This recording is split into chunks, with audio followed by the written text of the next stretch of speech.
Okay class, अस्सलाम वालेकुम। अच्छा जी, एमपीटी में कुछ एरियाज़ हैं जिनको प्रिपेयर करना इम्पोर्टेंट है और उसमें से काफ़ी ज़्यादा एमसीक्यूज़ जो है वो आते हैं, ठीक है? अगर हम बात करते हैं जी आपके करंट अफ़ेयर्स की या पाकिस्तान अफ़ेयर्स की, तो we have go through the organisations, government की रीजनल ऑर्गेनाइज़ेशंस हैं, इंटरनेशनल हैं, फिर कैबिनेट आ जाती है, आपको पीएम पता होना चाहिए, बलूचिस्तान का कौन सीएम है, सिंध का कौन है, केपीके का कौन है, पंजाब की सीएम कौन है, फिर इसी तरह जो है वो प्राइम मिनिस्टर क्या हैं और कौन है, उनकी प्रेसिडेंट कौन-कौन सी है। करंटली जो हमारे 38 चीफ जस्टिस ऑफ पाकिस्तान आए हैं, वो क्या है, 26th अमेंडमेंट कॉन्स्टिट्यूशन की जो ग्रैब हुई थी, उसको क्या है, उसके मुताबिक अगर सोम मोटो को ख़त्म कर दिया गया है, तो उसका क्या मतलब था, या पार्लियामेंट्री कमेटी में कितने मेंबरान हैं, करंटली 12 हैं, जिसमें से 8 नेशनल असम्बली हैं और 4 सेनेट में से है, ठीक है? पहले किस तरह सिलेक्शन ऑफ जजेस होती थी, अब किस तरह है। फिर ये जो करेंसीज होती हैं हमारी, 10 रुपीज़ का नोट या 20 का या 30 का, सॉरी 50 का, तो इसके पीछे जो बैक साइड पे जो पिक्चर्स हैं वो कौन-कौन सी हैं, ठीक है? तो ये वो बेसिक कंपोनेंट्स हैं करंट अफेयर्स के, जो आते ही आते हैं। इसके अलावा पाकिस्तान की अगर अदारा है पाकिस्तान का, पाकिस्तान ने सीटो सेंटो को अब ज्वाइन किया, पाकिस्तान की फॉरेन पॉलिसी के रिगार्डिंग जो है वो क्वेश्चंस आ सकते हैं, हम कब किसके साथ रहे, हमने कब कौन सा पैक्ट ज्वाइन किया, ठीक है? तो हम आज क्या करेंगे, सबसे पहले हम इसको ना 4 सेक्शंस में कवर कर लेंगे। 4 दिन हमारा करंट अफेयर्स चलेगा, 3 दिन हमारा पाकिस्तान अफेयर्स चलेगा, 3 दिन हमारा इंग्लिश होगा और 3 दिन हम इस्लामिक स्टडीज़ को करेंगे और बाकी जो हमारा जीएस है और इस्लामिक को करेंगे, और इस तरह हम इसको पोर्शन को जो है वो कवर अप कर देंगे। मैंने जिस तरह आपको नोट्स शेयर किए हैं, कुछ एमसीक्यूज़ मैंने इससे पहले भिजवाए थे आप लोगों को, जो कि रीसेंट एमसीक्यूज़ थे, ठीक है? इस तरह मैं पोल्स वगैरह शेयर कर दूँगी। अब हम स्टार्ट करते हैं सार्क से, और मैंने आप लोगों को नोट्स वगैरह शेयर कर दिए हैं, मैं हम इसको गो थ्रू करते हैं। अच्छा जी, सार्क अदारे की जो एब्रीविएशन है वो है south Asian association for regional cooperation. मतलब कि साउथ एशिया का ये अदारा है, और क्या अदारा है ये, रीजनल अदारा है। मतलब साउथ एशिया के अंदर जितने भी मुल्क हैं उनकी आपस में कोलैबोरेशन के लिए, उनकी आपस में एक दूसरे को सिक्योरिटी प्रोवाइड करने के लिए, ताकि वो जो रीजन है वो स्टेबलाइज हो। अगर रीजन स्टेबलाइज होगा तो ये जितने भी मुल्क उस रीजन के अंदर हैं वो सारे स्टेबलाइज होंगे। अब आपने एक माइंड में अपने क्वेश्चन हमेशा याद रखने हैं एमसीक्यूज में, kindly mute your mic. MCQs में हमेशा दो तरह के क्वेश्चंस आते हैं regarding the permanent members of the state.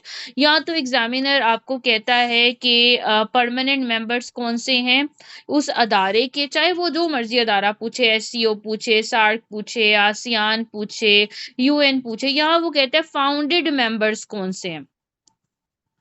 आपने हमेशा याद रखना है कि फाउंडेड मेंबर वो मेंबर होता है जब वो अदारा बना होता है, उस टाइम पे वो मेंबर वो स्टेट मौजूद हो, और उसने उस अदारे को बनाने के लिए कुछ जो है अपना हिस्सा, अपने जो ड्यूटीज हैं वो अपनी रिस्पॉन्सिबिलिटीज हैं वो पे आउट की हों, ठीक है? तो सार्क बना था। अब ऑर्गेनाइजेशन से रेलिवेंट क्वेश्चंस आते क्या क्या है, सबसे पहले तो ये भी माइंड में रख लें।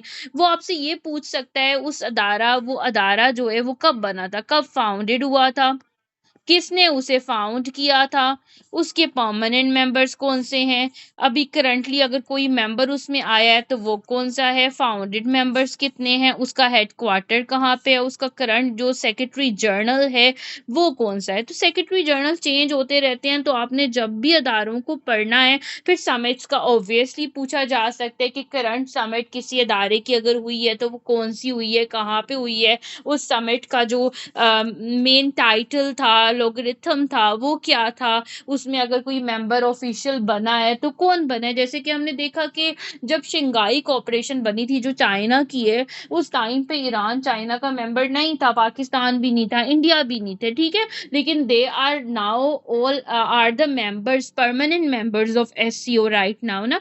तो वो स्टेट्स आती रहती हैं, तो परमानेंट मेंबर्स वो होते हैं जो राइट नाउ, अगर मैं अभी की बात करूं तो अभी हर अदारे के मेंबर्स हैं, हर अदारे के उस रीजन के उसमें हर तरह की एक-दूसरे के साथ डील्स करते हैं, चाहे वो किसी भी सेक्टर पे हो, ड्रग एंड ट्रैफिकिंग हो, एजुकेशनल हो, साइंटिफिक हो, वो आपका इकोनॉमी पे हो, वो ट्रेडिंग पे हो, ठीक है?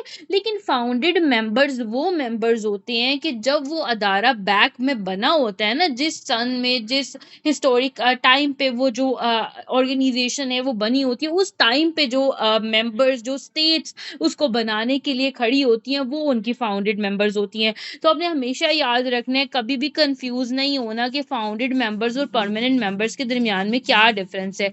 अब अगर सार्क की बात करते हैं, नोट्स खोल लें अपने सामने ना, आप लोगों को मैंने नोट्स प्रोवाइड कर दिए हैं जीके के ग्रुप में। अच्छा, अगर मैं बात करूं तो सार्क का अदारा जो है वो 8 दिसंबर 1985 में बना था। ठीक है, कब बना था? 8 दिसंबर 1985। ये एमसीक्यू आ सकता है कि सार्क कब बना था? 8 दिसंबर को बना था, 1985 में बना था। अब 1985 में क्यों बना था, किसने बनाया था, हम थोड़ी स्टोरी देखते हैं। अच्छा, तो पर्सपेक्टिव ये था कि जो बांग्लादेशी प्रेसिडेंट थे ना उस टाइम के, Bangladeshi late president right now, उनका नाम था ज़ियाउर रहमान। वो पाकिस्तान और इंडिया से कॉन्फ्रेंस में मिले 1970s में, और उन्होंने कहा कि अब तो यूएन बन गया है और भी अदारे जो हैं वो कोलैबोरेशन में आ रहे हैं, वर्ल्ड के अंदर अपना स्टेक होल्डर जो है हमें लेके चलना चाहिए। ये जो साउथ एशिया का रीजन है इसको स्टेबलाइज करना चाहिए, तो हमें भी चाहिए कि हम एक ऐसा अदारा बनाएं जो कि इस रीजन का पीस, स्टेबिलिटी और प्रोग्रेस को प्रमोट करे, जो कि वेलफेयर करे, साउथ एशिया के लोगों की यहाँ पे इकोनॉमिक ग्रोथ करे, सोशल प्रोग्रेस करे, कल्चरल डेवलपमेंट करे, साइंस एंड टेक्नोलॉजी को इन्हांस करे, और आपस में हम एक दूसरे की हेल्प भी कर सके। अब साउथ एशिया के अंदर 1.5 बिलियन इनहैबिटेंट्स हैं, वर्ल्ड की 25% पॉपुलेशन यहाँ पे लाई करती है। एवरेज कैपिटल इनकम पहले तो $5,000 थी, less than $5,000 it was right back in 2020, लेकिन अब 1000 या 900 15 1400 $1,000 है। ठीक है, तो $1,400 है। ठीक है, सो अब ये क्वेश्चंस नहीं आएंगे, बाय द वे ये मैं आपको थोड़ा इलेबोरेट कर रही हूँ। तो सार्क का चार्टर डे जो है, क्योंकि जब भी कोई अदारा बनता है उसका डॉक्यूमेंट साइन होता है, तो सार्क का भी अदारा जब 8 दिसंबर को बना था तो कुछ फाउंडेड स्टेट्स ने बैठ के उसका डॉक्यूमेंट, उसका चार्टर जो है वो साइन किया था, इसलिए 8 दिसंबर को सार्क का चार्टर डे भी कहा जाता है। ठीक है, अब इसका हेडक्वार्टर जो है वो काठमांडू नेपाल में है, जहाँ पे इसका सेक्रेटेरिएट काम होता है, जहाँ पे इसका ऑफिस है। ठीक है, और जब ये अदारा बना था, क्योंकि बांग्लादेशी प्रेसिडेंट ने जो है वो इसको इनॉग्रेट किया था, उन्होंने ये आइडिया दिया था, तो इसका पहला समिट, इसका जो फाउंडेड समिट था वो जो है वो ढाका बांग्लादेश में ही हुआ था। तो आप ये भी एमसीक्यू आता है, आपने ये माइंड में रखना है। अब बात आती है इसमें मेंबर्स कितने हैं, आपने याद रखना है जी, एमबीबीएस। ठीक है, आपने याद रखना है जी, एमबीबीएस